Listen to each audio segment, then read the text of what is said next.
얼마 전 함께 사역했던 선배 목사님께서 핸드폰 해킹으로 명의가 도용되어 낭패를 보신 일에 대하여 들었습니다. 결국 문제는 해결되어졌지만 어떠한 경로로 핸드폰이 해킹되어졌는지는 모른다 하십니다. 다만 스마트폰을 구입한 다음에 업데이트를 한 번도 하신 적이 없다라고 하시니 아마도 보안을 위한 프로그램도 업데이트를 안 하신 것 같아요. 스마트폰을 사용하다 보면 가끔 우리에게 업데이트가 준비되었으니 업데이트를 하겠냐고 묻습니다. 업데이트를 한다라고 하는 것은 핸드폰을 최상의 상태로 유지하기 위하여 하는 것이죠. 사실 안 한다라고 해서 당장 핸드폰을 못 쓰는 것은 아닙니다. 그러나 그렇게 사용하다 보면 정보 유출의 위험이 커진다라고 합니다. 그러니 조금 번거로워도 업데이트는 계속해서 해줘야 하는 것이죠. 성도 여러분, 곰곰이 생각해 보면 신앙생활도 마찬가지입니다. 우리가 예수의 온전한 제자가 되어지기 위하여 하나님의 교회다운 교회가 되기 위해서는 계속적인 영적인 업데이트가 우리에겐 필수적인 것입니다. 이 업데이트는 그저 외형적인 업그레이드, 그 변화만을 의미하는 것이 아닙니다. 도리어 우리의 업데이트는 신앙의 본질을 지키는 싸움이어야 합니다. 교회의 본질, 목회의 본질, 성도의 본질, 제자의 본질, 그리고 그 신앙의 본질에 충실한 변화가 우리의 삶에 나타나야 하는 것이죠. 되레 본질에서 벗어난 변질된 부분들을 잘라내고 돌이키는 변화, 다시 본질로 돌아가기 위한 변화가 우리에게 있어야 하는 것입니다. 어느새 내 안에 잠재되어 버린 구태의연한 그릇된 가치들과 영적인 매너리즘, 그릇된 습관과 고정관념에서 내 삶과 신앙이 돌아서기 위한 업데이트가 반드시 필요합니다. 시간이 지날수록 변화가 불편하게 여겨질 수 있어요. 사실 내가 매일 들고 사는 스마트폰의 업데이트도 따라가기가 참으로 힘이 드는데 급변하는 이 세상 가운데 매일 일어나는 크고 작은 변화를 받아들인다라는 것은 참으로 버거운 일입니다.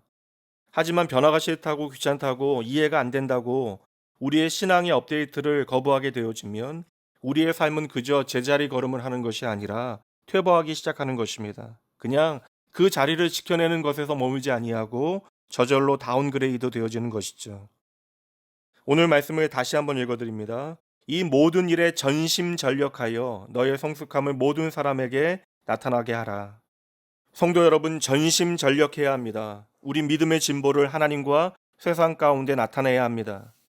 우리가 날마다 변화되지 못하면 우리는 외부로부터 원치 않는 변화를 강요당하거나 우리 안에 영적인 게으름으로부터 스스로 변질되어질 것입니다. 성도 여러분, 진정 건강하게 신앙생활 하기를 원하신다면 신앙생활에서 변화는 필수적인 것입니다. 하나님의 교회로 부름받은 저와 여러분은 내 가정과 일터의 힘든 여건과 환경 가운데 빛과 소금으로 존재하며 무슨 일을 하든지 마음을 다하여 주께 하듯 하고 사람에게 하듯 하지 말라라고 하는 예수님의 말씀을 실천하기 위하여 날마다 업데이트 되어져야 하는 것이죠. 신앙의 선한 싸움을 싸워내는 것은 참으로 힘겨운 일입니다. 그러니 믿음의 성숙함은 전심전력해야 내 삶의 증거로 나타나는 것입니다. 그래도 여러분, 우리는 포기할 수 없습니다. 우리가 신앙의 변화를 위하여 정직하게 몸부림칠 그때에 하나님께서는 저와 여러분을 기뻐하시고 우리의 모든 연약함을 친히 도와주실 줄로 믿습니다.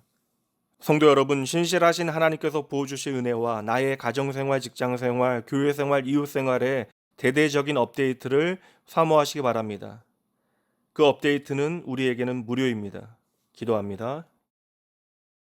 하나님 아버지, 모든 것이 하나님의 은혜입니다. 오늘 하루도 오직 주의 은혜에 붙들려 살게 하여 주시옵소서. 사랑하는 주의 자녀들로 하여금 오늘도 살아계시어 우리 가운데 일하시는 하나님으로 말미암아 세상은 결코 경험할 수 없는 기적이 일상이 되어지는 은혜를 누리게 하여 주시옵소서. 하루하루 우리가 살아가는 삶의 자리에서 들려오는 세상의 수많은 거짓된 소리에 저희들 속지 아니하고 그 모든 거짓된 신화를 믿음으로 뒤집어 엎어 역전하게 하여 주시옵소서. 주의 귀한 자녀들 모든 일에 전심전력하여 세상에 설득당하지 아니하고 하나님의 말씀에 설득당하되 진리의 말씀에 순종하며 그 믿음의 증거가 되어지는 아름다운 삶을 살아갈 수 있도록 성령 하나님을 통하여 친히 붙들어 주시옵소서. 어떤 환경과 조건 가운데서도 쉬이 포기하지 말고 하나님 앞에서 정직한 열심과 부지런함으로 혹 넘어지더라도 툴툴 털고 일어나 믿음의 길을 다시 걷게 하시옵소서. 그 신앙의 아름다운 변화의 역사를 꿈꾸며 말씀의 기준과 신앙의 본질을 따라 살아가게 하시어 영적 성장의 기쁨과 하늘의 상급을 풍성히 누리게 하여 주시옵소서. 오늘도 살아계신 하나님과 더불어 살아있는 믿음의 삶을 담대히 걸어가게 되어질 모든 믿음의 백성들의 마음 중심으로 날마다 새롭게 역사하여 주시는 변화의 능력 되신 예수님 이름으로 간절히 기도합니다. 아멘.